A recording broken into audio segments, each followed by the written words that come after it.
So good morning everyone, and thank you very much for the opportunity to present this. When Karen asked me would I come and talk about this here today, I said no, because we have only just really started to analyse the data here, and I was thinking, are we ready? But I think it's important and it fits very well with the overall framework of today.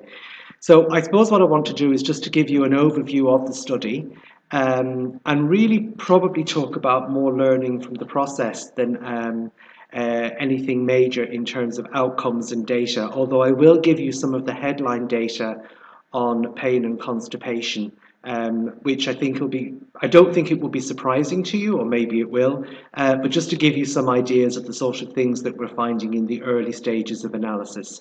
And then I'll talk to you a little bit about the next steps, so what we're going to be doing going forward. I have about 20 minutes, I mightn't take that long, depends.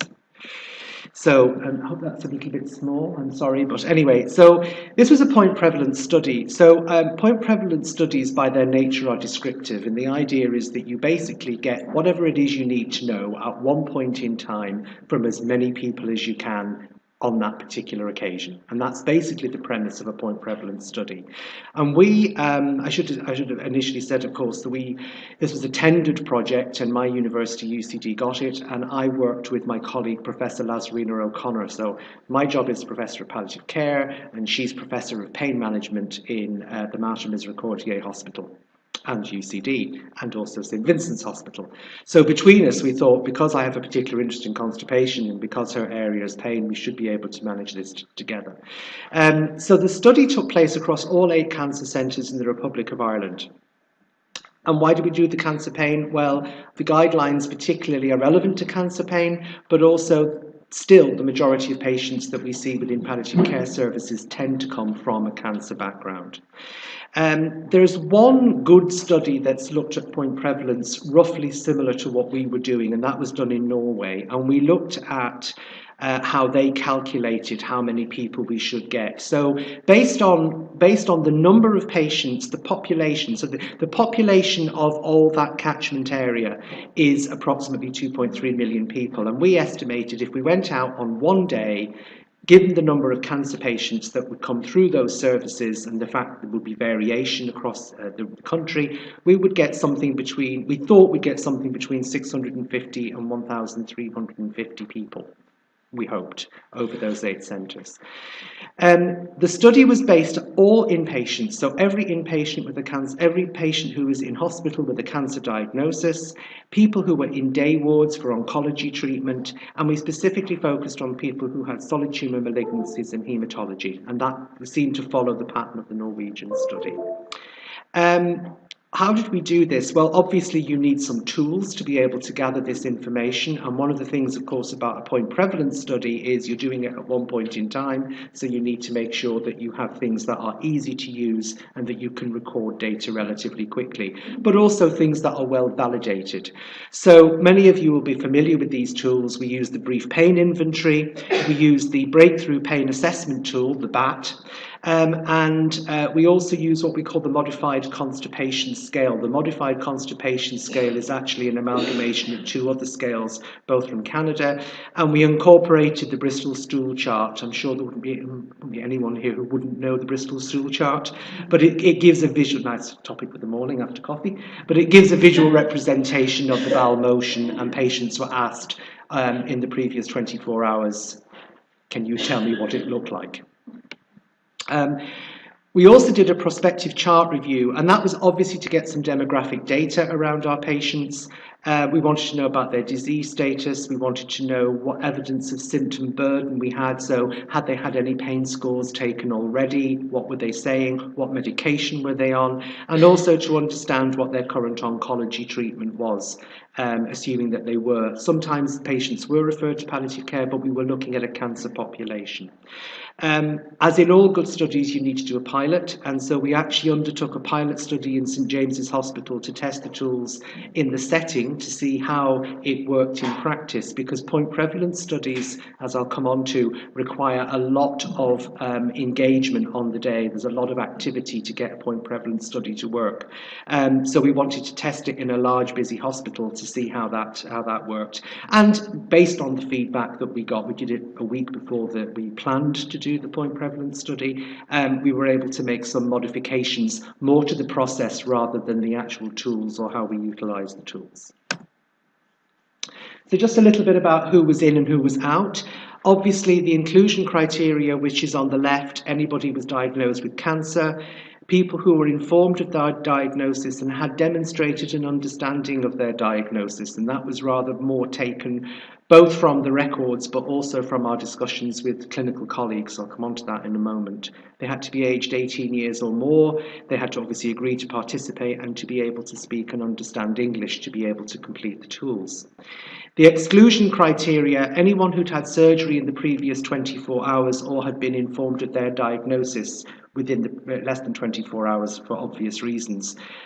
Where there was a suggestion that there was a limited understanding of diagnosis and or prognosis, I should say. Obviously, anybody with cognitive impairment or a reduced level of consciousness, where the patient was too unwell or too distressed to participate in the opinion of an attending clinician, and that could either be a senior nurse or a physician. If the patient declined, if they couldn't speak or understand anything about their illness, or also if they were included in another research study, which is a general a condition that you usually have to put into an ethics application. You can't really expect people to be burdened by being involved in more than one research study. So let me give you some of the headline data then.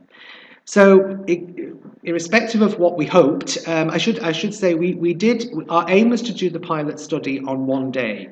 And of the 8 centres, we were able to manage 6 on one day. But of course, the pragmatic reality of practice is that you can't always do what you want. So the data was collected in 6 hospitals on one day and 2 hospitals 1 week later. And that was just simply because, we were doing this, I'm going to say it was in June, I think it was in June, and you have to manage things like sick leave, maternity leave, people on holiday, people not getting information, so all of that had to be managed. So we actually, overall, we got 491 patients who participated in the study across all 8 centres. Of those patients, you'll see from here that 29% of them, actually 29.7%, so just less than 30%, I've rounded these up for this morning, 29%, experienced moderate pain at the time that we did the study, 23% mild pain, but most people didn't have severe pain, which is, we hope, indicative of things going well in terms of pain management. We did not find any significant difference between age or gender in terms of their expression and experience of pain.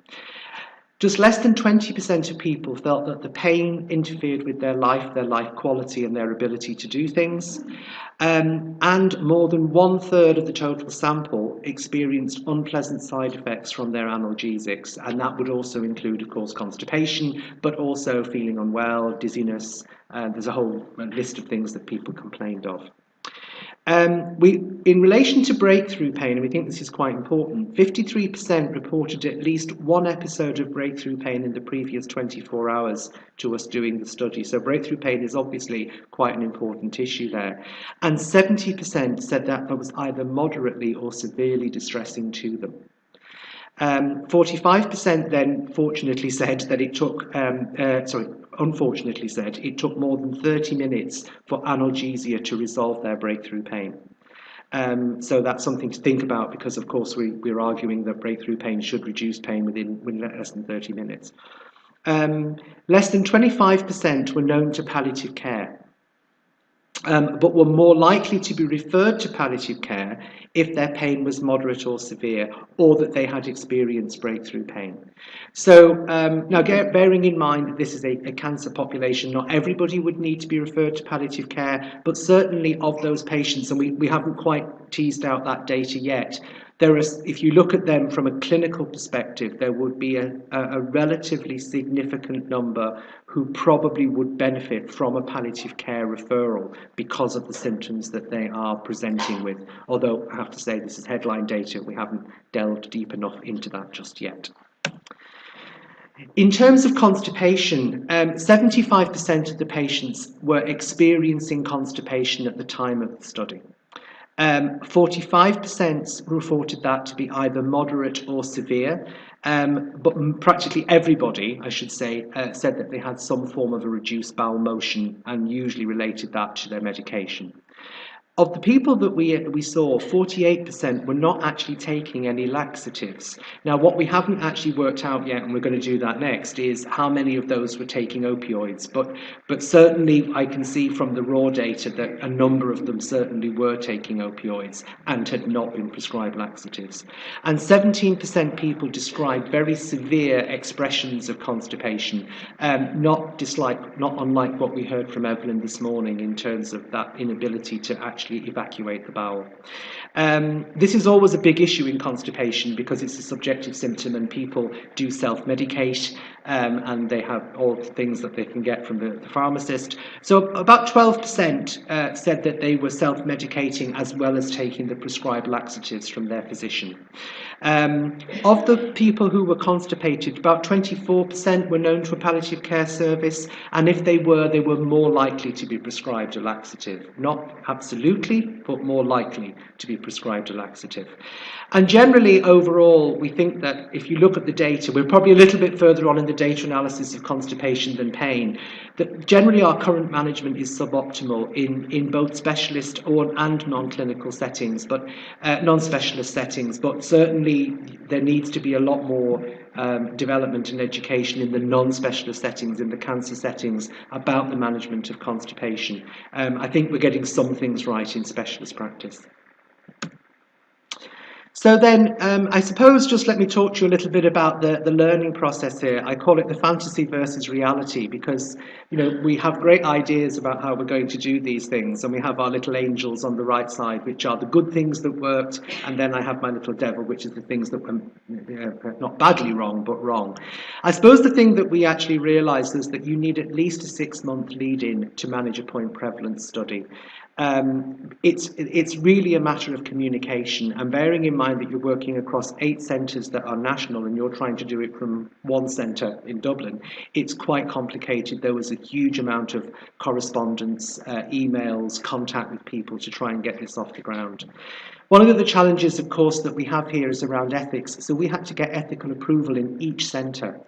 And I mean, that in itself is complicated, even just to get that. And we had some anomalies in each centre, which meant, for example, one hospital specifically did not want us to include the word metastasis on the information letter to the patient. So all that meant that you had to set up a whole separate set of documentation for them as opposed to some of the other hospitals, which is obviously time consuming. Fortunately, we realised that for some of the hospitals you had to have good clinical practice certification. Now, fortunately, Lazarina O'Connor was willing and able to go off and do that, which allowed, because she was the co-PI, it meant that we were in a position to then run the study. But that didn't come clear until we'd made our initial application. I've mentioned about communication, but to actually make it work, we had to do pre-site visits, and then a member of the team had to be present on site during the day of the point prevalence study, and that was essential to make sure that we got things moving, that we had people given forms to go out to see the patients, that somebody collated the data so that we knew who had been seen, so you didn't double visit the same patient. So lots and lots of letters and emails and writing. We also had to make sure that everybody knew, because we were asking colleagues on the ground, so we were asking largely pain nurses, palliative care nurses, some physicians, and I have to make a point that a number of our consultant palliative care physicians helped with the data collection, which was amazing good. We did a training video of how to complete the tools, and that was running continually in each centre on the day of the point prevalence study, so that if I was there and somebody came and they didn't know, I could show them the training video and explain the tools to them. So the bottom line is add 3 months to the 6 months. If you want a point prevalence study to work well, you need to give yourself a long run in, because it's difficult. Now we've done it once, so hopefully when it's repeated, because ideally you should repeat a point prevalence study to see what the change in trend is, so we've ironed out some of the teething problems. So what are our next steps? Well, we are currently now probably reanalyzing some of the data, and particularly around pain. We've only really just started analysing the pain data. Karen alluded to an important point this morning. One of the things that we are seeing is that the choice of opioid seems is not necessarily the one that's the most cost effective, and people seem to choose one particular. I'm not going to mention which one, but they seem to choose one particular opioid, which you'd wonder from a pharmacoeconomic point of view. I wonder why that is. So there's just some interesting things there that we would hope to look at.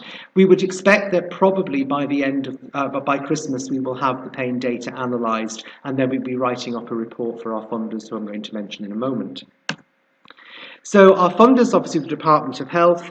We were also funded by the Irish Cancer Society, and unfortunately you can't see it, but it is up there. The HSE also supported us. They're at the bottom, but they've got lost because of the colour of the thing, the colour of the screen. But they are there. I promise you, the HSE are there. I can see them. They're definitely there. The UCD team, these are my colleagues from the School of Nursing, who basically these are the people that went out to make sure the study worked in each of the areas. And so I had people going to Cork, and I got people going to Galway, and people going to St James's and the Mater and Vincent's. So my thanks particularly to those people who really helped to get the study together. Of course, we have to thank Karen particularly, because it was Karen who said, look, we've got these guidelines, we really need to do this. So she said we need to put a good tender together and go out there, and then I said, well, if you do that, maybe I'll put in for it. I want to thank some people, which is very important. Natalie Johnson, who helped to put the data entry into SPSS for us, which is a mind-blowing job. If you think we had all these documents from all these hospitals, she basically sat down and made sure everything went in the system. My particular thanks to Dr. Bridget Johnston from TCD, who basically has helped us with the data analysis, and particularly in relation to the pain data, because she's just starting to look at that for us. Dr. Ruth McCullough, I hope I've spelled her name correctly, I'm not quite sure, but I think I have, yes, who is a palliative care registrar, because she's also helped hugely with data entry and data cleaning, and she's working with us on the project now. My colleague Dr. Jackman from UCD, because she helped with the project management and helps me with the budget to make sure it all works. Obviously all the clinical teams across the 8 centres. I mean, this was a mammoth effort, because we were asking people to do this study in the normal course of their working day. So they were running an oncology day ward and collecting this data for us at the same time. You know, we could not, and that was down to the support of nursing management, the support of medical management, and particularly our palliative care and oncology consultants and teams, who really, because they felt this was a really important study and they wanted to get this data in. So I'm hoping that after Christmas we'll have our report to the funders, and then we'll be able to make sure that each of the centres get their own piece of information about what they've actually did, what they found in their own area. Thank you very much indeed.